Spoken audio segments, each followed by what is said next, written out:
안녕하세요. 배성규입니다. 여러분들은 혹시 흰 종이를 보면 벌써부터 무서워진다는 말을 공감하시나요?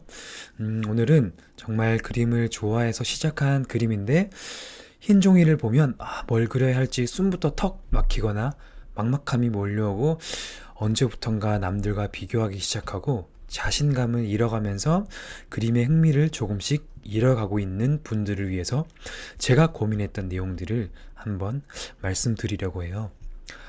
이 종이라는 게 참 신기해요. 그냥 두 손가락만으로도 가볍게 들 수 있는 이 하얀 백지 한 장이 이토록 많은 생각을 하게끔 만드는 것이 참 그런데, 저는 어렸을 때 이 백지를 정말 좋아했어요. 이 흰 종이에 뭘 계속 쓰려고 하고 그리려고 했거든요. 크레파스, 뭐 색연필, 사인펜, 뭐 잡히는 뭐든 들고 막 종이를 채워 나갔거든요. 이제 엄마가 연말에 뭐 은행이나 모임을 다녀오시면 그 왜 칸칸마다 숫자가 적혀 있는 큰 벽걸이 달력 혹시 아시나요? 그걸 엄청나게 막 세네 개씩 막 받아 오시더라고요. 그 달력이 뒷면까지도 허투루 사용하지 않고 야무지게 꽉 채워서 그렸던 기억이 있습니다. 이처럼 욕심 없이 그냥 좋아하는 마음 하나로 백지를 채우는 것은 아무 일도 아니죠. 근데 이게 점점 자라면서 그림을 배우게 되고 다른 사람들이 잘 그려진 그림들을 알게 되는 그 과정을 거치게 돼요. 저는 그래서 자연스럽게 생각이 많아지고 욕심도 막 생기더라고요. 그림을 보게 되는 눈까지 높아지게 되는 거죠. 그러니까 이 잘 그린 사람들 막 이런 선 같은 걸 보다가 막 내 그린 선을 보면 막 정확하지도 않은 것 같고 잘 그려진 것 같은 느낌도 덜하고 막 그런 불확실한 마음들이 점점점 더 커지게 됩니다. 여러분들은 혹시 그런 마음이 들었던 적이 있었나요? 근데요, 이게 저는 한 걸음 더 발돋움할 수 있는 성장통이라고 생각을 했습니다. 남들보다 뒤처진다는 상황을 인지하고 그게 감당하기 힘든 두려움이 되어서 막 큰 파도처럼 이렇게 쫙 밀려오던 때가 있었는데, 그때 제 자신을 다른 사람들의 시선에 지나치게 의식을 했던 것 같아요. 이게 조금만 달리 보면요. 굳이 다른 사람들의 속도에 스스로를 판단하고 또 맞추려고 애쓸 필요는 없다라는 생각을 했어요. 내가 어디로 향해서 가는지 확신이 없기 때문에 그랬던 것 같았어요. 나는 어떤 그림을 그릴 때 가장 행복했을까? 무엇을 그릴 때 정말 재밌었을까? 또 나는 어떤 그림을 그려서 사람들과 소통하고 싶은 걸까? 이렇게 나 자신에게 끊임없이 질문을 한번 던져보세요. 애시당초 나 자신과 남들이 선 위치는 처음부터 달랐고, 난 뒤처지고 있는 게 아니라 뭔가 나 자신만의 행복을 위해서 걸어가고 있다는 것을 꼭 명심하시면 더 좋겠죠. 수많은 고민들이 머릿속에 몰려들면서 밤잠을 설칠 때도 그건 여러분들 혼자만 느끼는 감정이 아니니까 혼자서 뭐 괴로워하거나 슬퍼하지 않았으면 좋겠습니다. 조금 이야기가 멀리 갈 뻔했지만 다시 돌아와서 오늘의 주제, 무엇을 그려야 할지 모를 때 또는 빈 종이를 어떻게 채울지에 대한 두려움이 생길 때 어떤 방법으로 극복해보면 좋을지 한번 제 경험을 바탕으로 말씀드려볼까 합니다. 먼저 여러분들이 그림을 그릴 때 주제의식을 너무 의식하면서 접근했던 건 아닐지 한번 생각을 해보세요. 사실 우리가 모든 그림을 막 전시회를 목적으로 그리지는 않거든요. 꼭 뭔가 철학이 담겨야만 하고 뭐 심오한 주제나 뛰어난 발상이 있어야 하는 것은 아니에요. 사실 저는 빵을 되게 좋아하는데요. 저만 그런가요? 아무튼 이 빵을 예를 들어서 설명을 한번 드려볼게요. 각종 빵을 한번 쭉 그려보는 거예요. 이게 좋든 싫든 그냥 무작정 종류별로 막 빵을 그리는 거예요. 이제 이게 아무 생각 없이 막 그리다 보니까 금방 또 그림이 그려져요. 그리고 흰 종이가 채워지겠죠. 근데 또 자연스럽게 내가 그냥 그린 빵들끼리 또 이게 한데 묶여져 버리니까 뭐 베이커리나 뭐 혹은 브런치 디저트 같은 하나의 주제로 또 탄생이 되더라고요. 뭔가 엄청 단순한 논리로 진행이 되긴 하지만 저는 그렇게 생각해요. 그림이라는 게 꼭 철학적이어야만 할까? 아니면 주제의식을 담아서 깊은 생각을 해야만 할까? 저는 그렇게 생각하지는 않아요. 미술이라는 분야도 분명 다양한 영역이 존재한다고 생각합니다. 사람들이 보면서 쉽게 공감하고 어렵게 생각하지 않고 그냥 이렇게 봐도 피식하면서 즐길 수 있는 그림도 분명 존재해야 된다고 생각하거든요.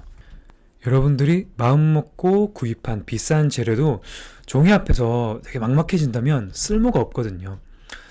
굳이 어려운 데서 찾으려고 하지 말고요.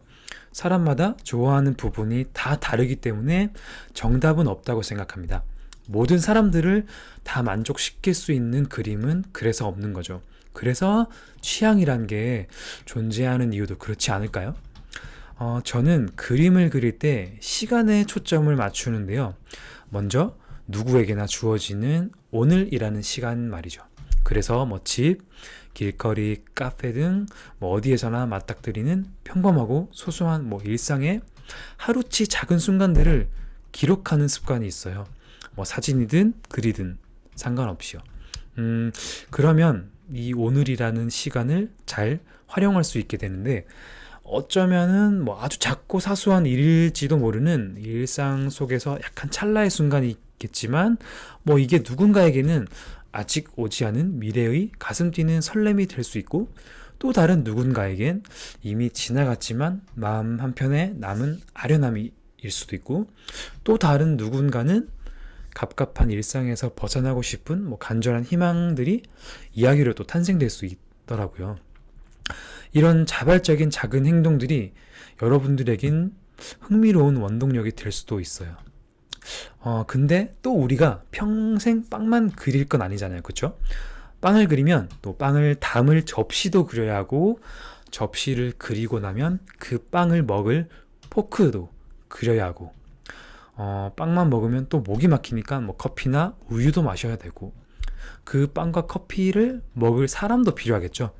또 그 사람에게는 집이나 카페 같은 공간도 필요할 거고 이렇게 조금씩 마인드맵처럼 여러분들이 가볍게 그렸던 내용의 그림을 막 거미줄처럼 확장시키는 과정을 천천히 해보시는 거예요.